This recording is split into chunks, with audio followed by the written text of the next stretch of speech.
let's get on to the Brentford game because put it behind us and move on. I mean, that was a cracking game at St Mary's back in January, Steve. The 4-1 when we welcomed the new owners and the place was buzzing.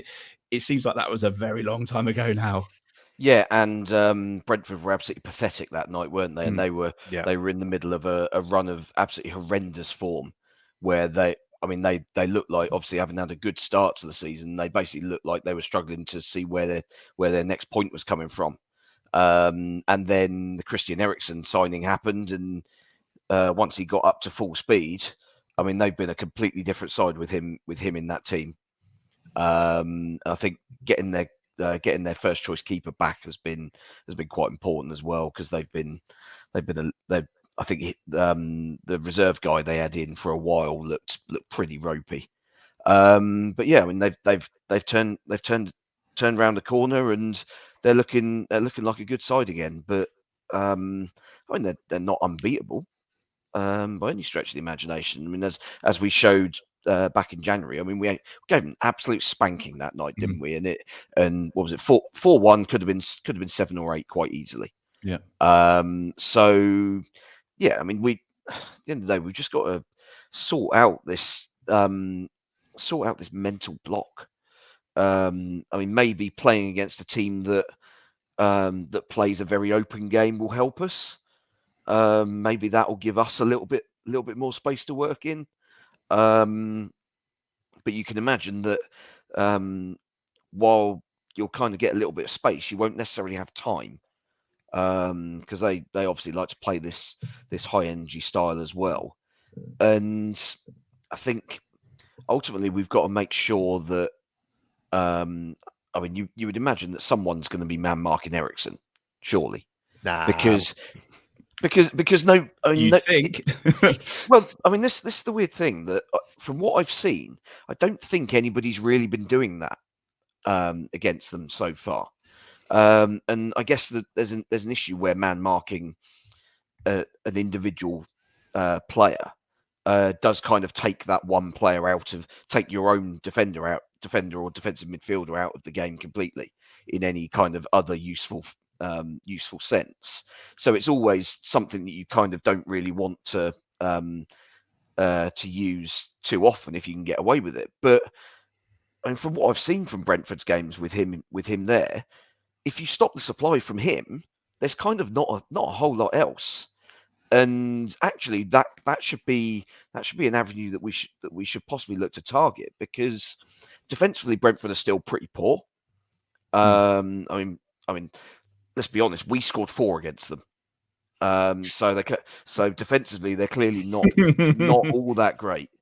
So yeah, I mean, there's no reason why we can't go there and get something against them, but we just need to kind of get that cohesion back between the midfield and the strikers, because what we've had basically for a month is whoever has been playing up front has just been left so isolated.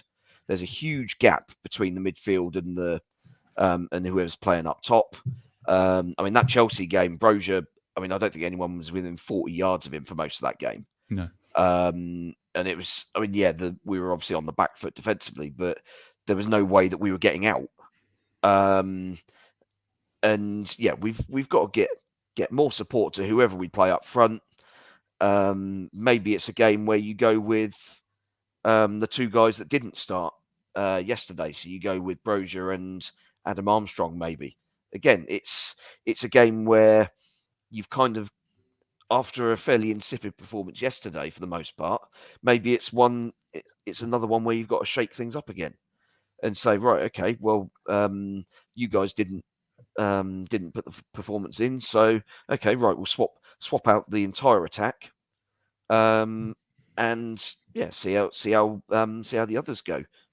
Yes, maybe Smallbone, Stu Armstrong, perhaps. Maybe, yeah, just try something different. Yeah, Glenn, Mark says time for Smallbone, Diallo and Armstrong to start. Who comes in for you? What are the changes you'd like to see for this one? I don't know.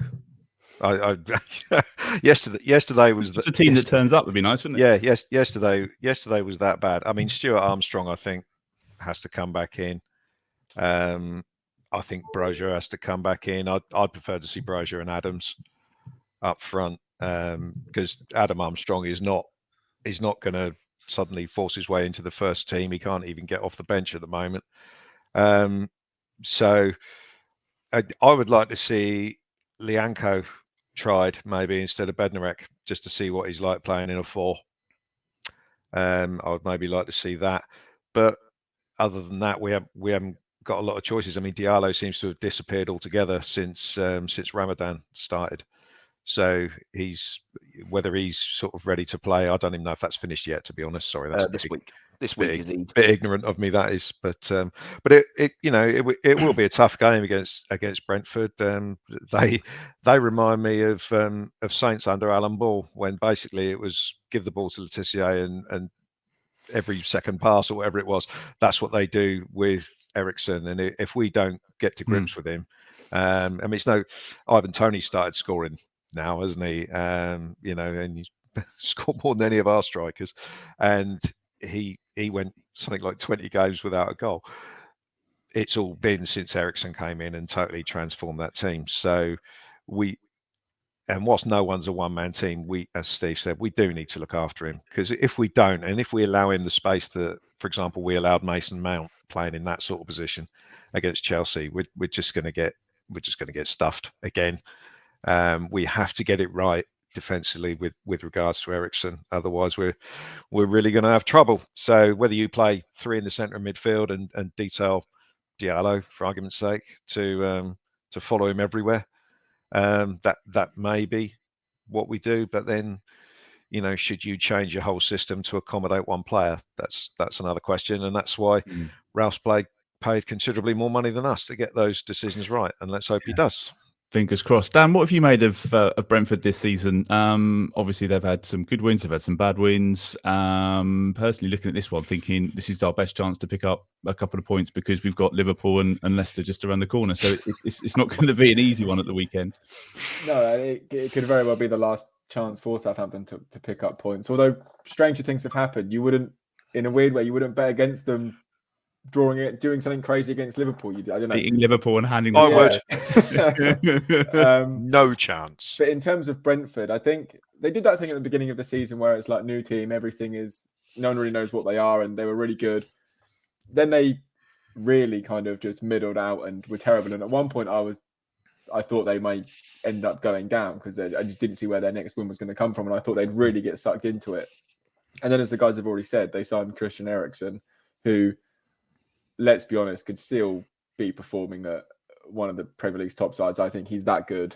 And it's changed their season. I think, was it 5 wins in their last 7 now? They've gone from looking like they could get sucked into it to being absolutely fine. I really like Thomas Frank. I think he's a good manager. Every time I've seen him talk, I've been impressed by him. I know a couple of people that know him quite well, and they're always speaking very highly of him and his methods. And yeah, I mean, if Southampton turn up and play the way they played against Palace, they will get absolutely rolled over by Brentford. I wouldn't bet against that happening at all.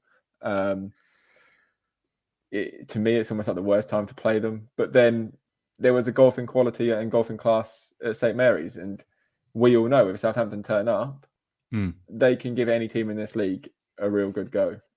It just is what team turns up. And we've all sat here and thought, what players would you bring in? At the moment, they're all as bad as each other. I mean, play James Ward-Prowse up front. He's the only one that's scoring. Try him up front. Why not? Yeah. So I think when the new owners came in that game, we were begging him to open his checkbook and spend £30 million on Brozier, weren't we? I made a joke in my piece actually for tomorrow. I think Dragon donated 10 grand, didn't he? Just over 10 grand to the Saints Foundation. The Saints Foundation this week. Yeah, he'll have to dig an awful lot deeper, won't he, to fix the on-field problems. I mean, when he was there at St Mary's, and he was probably thinking, "God, it's going to cost a lot more than 10 grand to solve this." Yeah. It's been contrasting, isn't it? You know what's coming next. I'm going to ask you for predictions. I feel like we started this, so we have to finish it and we have to see it through. We always say what team's going to turn up. Steve, do you want to go first with a prediction for the game? I mean, to be honest, I'll quite happily bite your arm off for a dull as hell 0-0 draw. Just to get us to 41 points. Yep, that'll do. Glenn? Yeah, same regarding. I would hope for a draw, but I will go for a 2-0 defeat. And Dan? Yeah, I'm going to go 2-1 Brentford. Oh gosh, right, okay.